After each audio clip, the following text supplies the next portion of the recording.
Ассаламу алейкум, жақсылар. Қалдарыңыз қалай, дендеріңіз сау ма? Болжандарыңыз барлығы аман есен бе? Не істеп жатырсыздар? Комментарияға жазып кетіңіздер, не істеп жатқандарыңыз. Отырсыздар ма, шай ішіп отырсыздар ма? Не істеп отырсыздар? Ал біз бастаймыз. Бастамастан бұрын каналға тіркеліңіздер, лайк басыңыздар, комментария жазыңыздар. Каналдың дамуына үлес қосыңыздар. Комментария жазу және де подписка арқылы, үліпіл басу арқылы. Ендігі бүгінгі тақырыпта ағайындар бір бордақының және де бордақымен айналысайын деп жатқан адамдардың пікірлерін тыңдағымыз келіп отыр. Пікірлері, яғни комментарияға жазу арқылы өз пікірлеріңізді қалдыра кетіңіздер.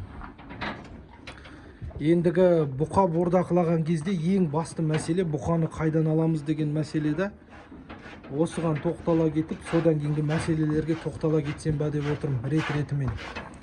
Енді әрмен қаратай бастап енді қора, әркімнің өз қорасы бар ғой. Қазақ болғаннан кейін бір қора болады, жер үйде тұрғаннан кейін. Сондықтан сол қораға шама шарқы жеткенше адамдар 2-3 бастан, 4-5 бастан мал бордақылап бастай береді. Сондықтан қораны қатты бір мәселе деп есептемейміз. Өйткені бос бордақылауға да болады, қораға байлап бордақылауға да болады. Ал енді үлкен көлемде мал бордақылайым деген азаматтарға ол бас салу мәселесі деген ол бөлек тақырып деп ойлаймын. Сондықтан бүгінгі біздің бірінші мәселеміз ол бұқа таңдау. Енді бұқаларға жеке-жеке тоқталып кетсем ба деп отырмын.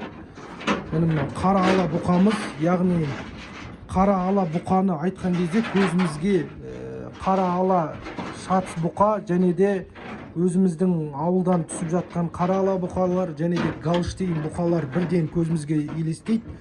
Сондықтан қара ала бұқаға келген кезде өте таңдау мәселесі жағы, бұқаны бордаққа қою жағы өте қатты қаралады. Енді шама шарқыларыңыз жетіп жатса, қара ала бұқаларға жоламай-ақ қойғандарыңыз жөн. Егер басқа бұқалар болмай жатса, енді келесі бұқамыз әулиекөл. Бұл енді әулиекөл шатыс, таза әулиекөл емес. Өйткені мен комментарияға жаза кетіңіздер, мүйізінде мына жерде басында мүйіз бар, бірақ бұл мүйіз бос. Бұл бұдан артық өспейді. Енді таза әулиекөлдерде мүйіз болмайды деп айтып жатады. Тоже комментарияға жаза кетіңіздер, әулиекөлді көріп, біліп, таныған адамдар. Ендігі бордақыға қою мәселесі әулиекөл породасы, бұл сүтті порода емес, бұл етті порода. Бұндай әулиекөл породасын егер кездесіп қалып, бордақыға тек әулиекөл қою болып қалса, бірден ойланбастан әулиекөл породасын алып қоя беруге болады. Бұл етті порода және де әулиекөлдің бойы ақбасқа қарағанда өте биік болады. Әулиекөл малының бойы ұзын болады және өздері бір келкі осындай әппақ болады. Ет жинау жағы өте керемет және де пайызбен еттің шығуы да өте керемет. Ангустан кем түспейді әулиекөл. Әулиекөл ол біздің Қостанай облысы әулиекөл ауылында өте көп. Сондықтан әулиекөлге барып Қостанайдан мал алып жүрген азаматтар болса, советую, әулиекөл алу керек, бордақы қою керек. Ендігі біздің бордақыда тұрғанымыз бұл ақбас. Бұл ақбастар екіге бөлінеді. Қазаған ақбас, Герефорд, яғни шетелдің Герефорды, содан кейін өзіміздің қазақы ақбас. Қазақы ақбас дегеніміз екі малдың араласу арқылы түскен өте тазаған порода болып есептеледі. Яғни біздің мына жердегі тұрғандарымыз Герефордтар. Герефорд бұқалары бордақыға қоюға өте тиімді бұқа. Яғни Герефордтарды шама шарқы жеткенше адам 1,5 жастан жоғары алып қойған жақсы. Өйткені Герефорд бұқаның неге 1,5 жастан жоғары алып қойған жақсы десем, Герефорд бұқасы көп бойға бермейді.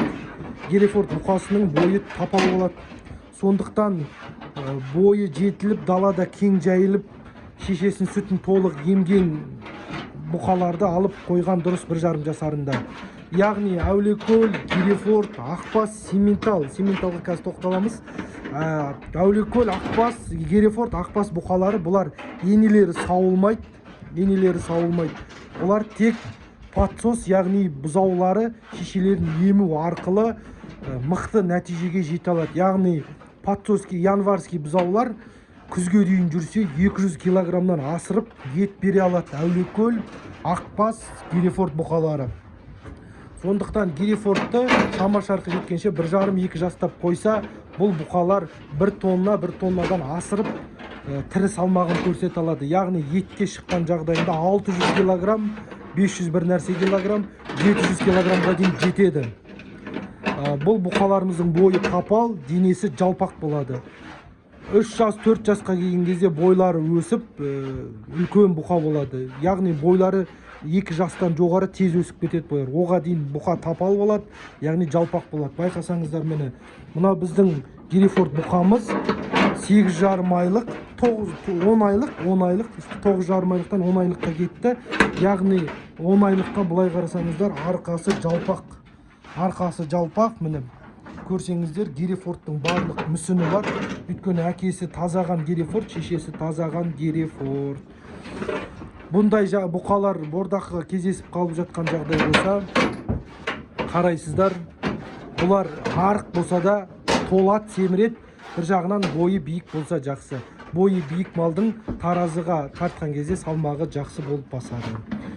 Ендігі біздің кезекті Ақбас, бұл яғни қазақы Ақбас. Қазақы Ақбастар бізде мүйізді болып келеді.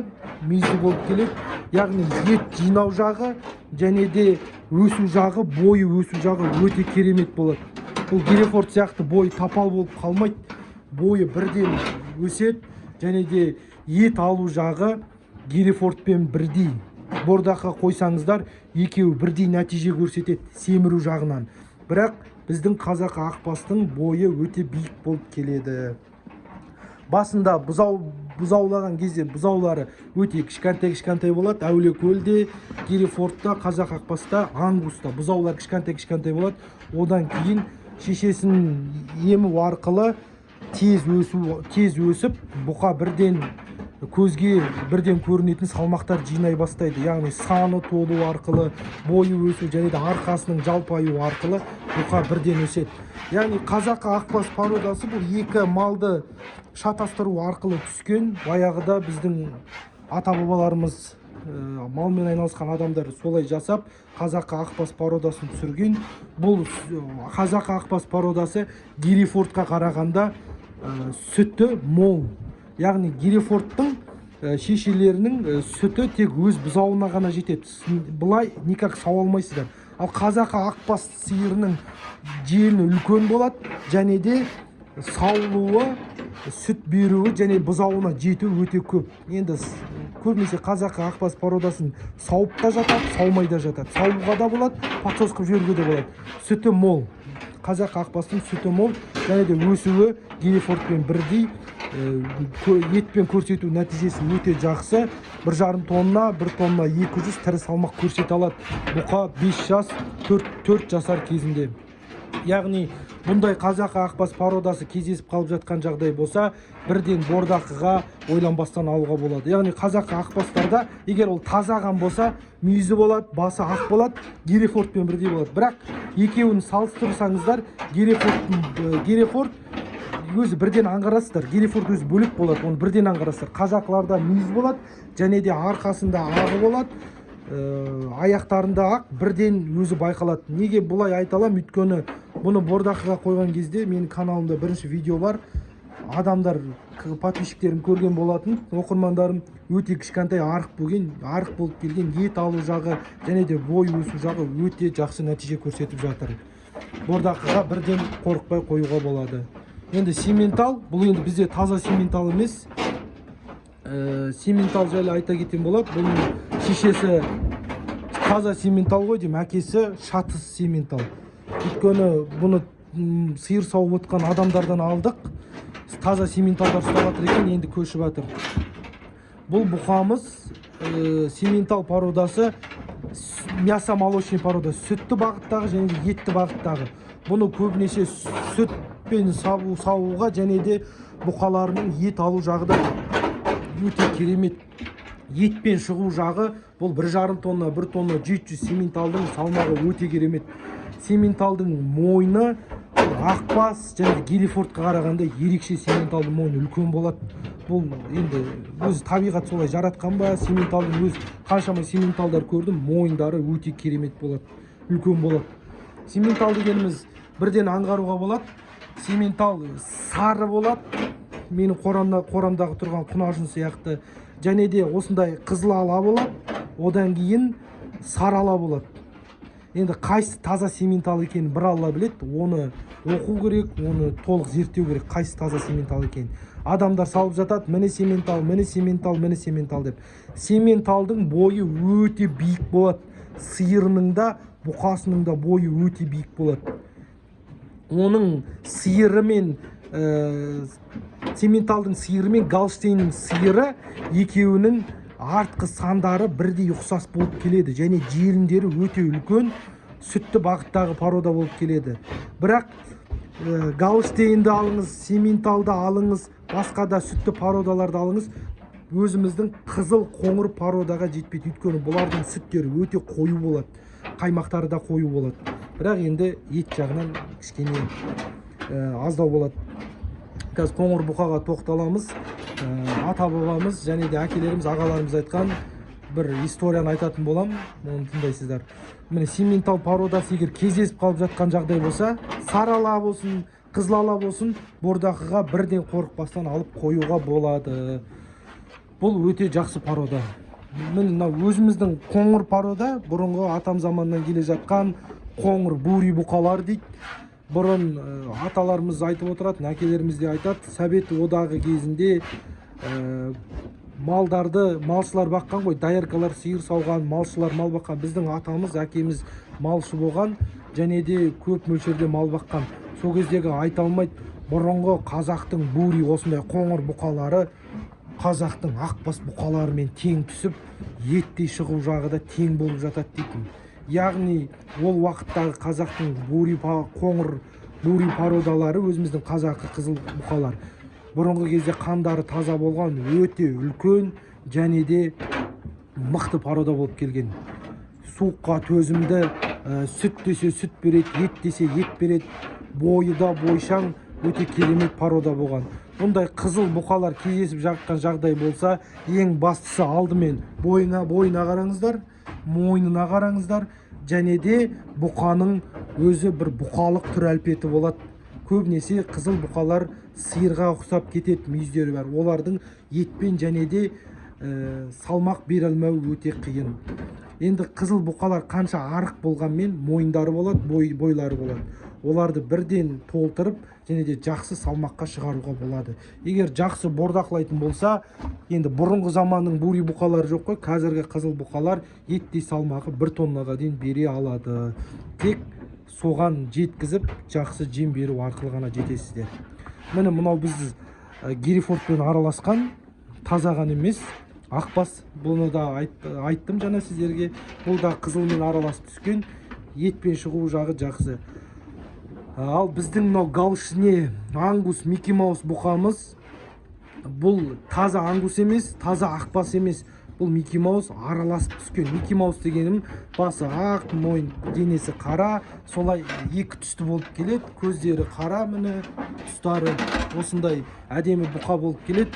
Бұл бұқаларымыз әкесіне қарағанда да және де шешесіне қарағанда да, ақбастан да ангустан да бұл бұқалар салмақты көп беруі мүмкін. Неге десеңіздер, гибрид дегеніміз екі малдың қосылу арқылы түскен порода. Яғни біздің жаңа қазақы ақбастар, олар екі порода қосылып түскен, одан мықты болған, одан кейін сәл-пәл кішкене бір қалыпты болып қалып қойған.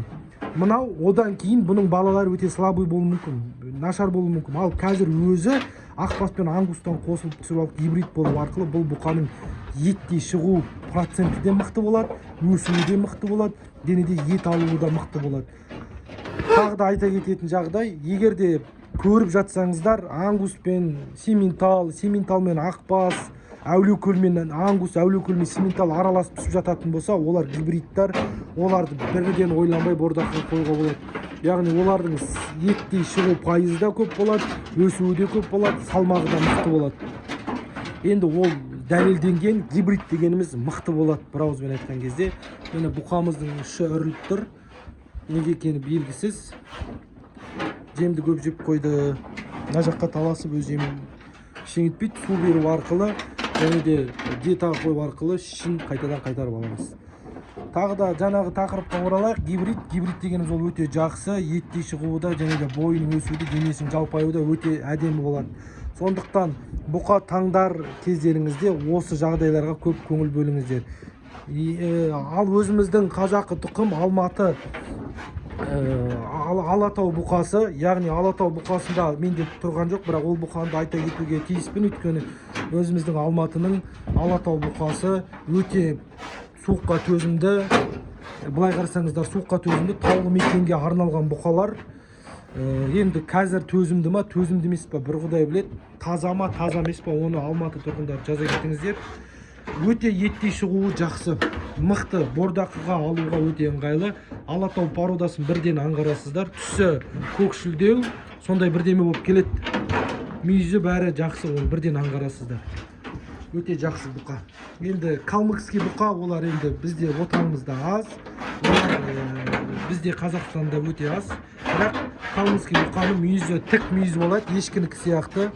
Бордақыға қоюға өте жақсы, сүтті де және де етті де жақсы мал. Сүтті де, еті де жақсы мал. Сондықтан ондай породалар кездесіп жатса, бірден бордақыға қойыңыздар. Голштейн бұқасын бордақыға қоймаңыздар. Менде болды. Голштейн бұқалары білесіздер, семіру өте қиын, және де олар сүтті порода. Олар семірет, тек 3 жасар, 2,5 жасар кезінде бордақ қойсаңыздар, ет алуы да, бой өсуі де өте тамаша болады. Черно-пестрый қара ала бұқа бұл етті порода және сүтті порода. Бұларды егер вариант болмай жатып осылар болса, оларды да қорықпай алуға болады. Черно-пестрый мен Голштейнді тек оңай ажырата аласыздар. Голштейн бұқамыз өте бой биік болады, денелері, сүйектері ұзын болады, өте арықшаң келеді. Ал черно-пестрый бұқамыз қалған бұқалар сияқты денесі ірі, мойны бар, бойшаң болып келеді. Сондықтан бордақы қояр алдында бұқаларды таңдау мәселесі өте күрделі мәселе, яғни өте жақсы мәселе. Өйткені былай қарасаңыздар, сіздер бордақы қоясыздар, 6-7 ай, 6-7 айдың ішінде бұқаңыз өзгермей жатса, сіз енді былай алып қарасаңыз, төменге қаратай түсіп кетесіз, убыток болады. Ол дегеніміз жеген жемін ақтамайды, ішкен суын, жеген шөбін ақтамайды. Сондықтан бұқаны бордақыға қояр кезде өте тиімді, өте жақсылап қарауларыңызды сұраймын. Бордақыға қояр алдарыңызда өздеріңіз білмесеңіздер, ақылдасып, ағаларыңызбен ақылдасып, туысқандарыңызбен ақылдасып, малды ажырата алатын адамдармен ақылдасып қойған дұрыс.